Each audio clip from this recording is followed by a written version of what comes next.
insanlığı diş tutarlar ayaqda. Haqqın dirəyidir yaxşı adamlar. Ha tərəfdə olmasının fərqi yox, yerin gərəyidir yaxşı adamlar. Dəyərini bilə bilməz hər adam, yaxşılıqdan nə anlayar bir nadan. Hər dövrdə ədaləti yaşadan qəlbi, ürəyidir yaxşı adamlar. Pislər adam dərisində türküdür. İnsanları yaşamaqdan hürküdür. Bəndəsinin öz Rəbbinin dərkidir. Xeyr mələyidir yaxşı adamlar. Onlar ərdir, səməhdirsə bu dünya.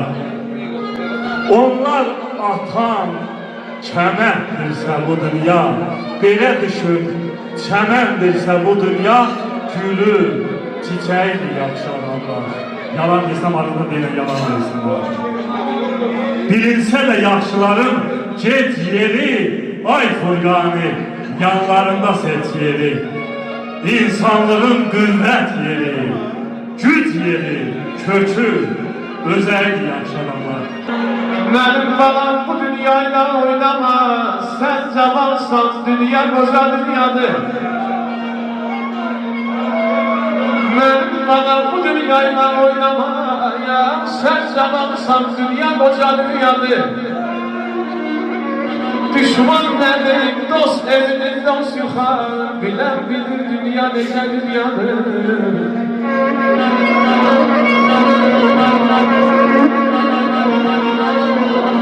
Ay kimdir yollar uzağının işindən,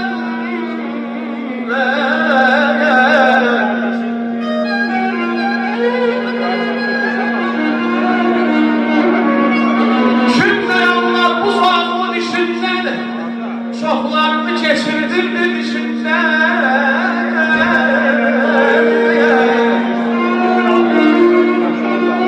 Möhkəm yapışır başından, baştan papağın yaşat dünyanı.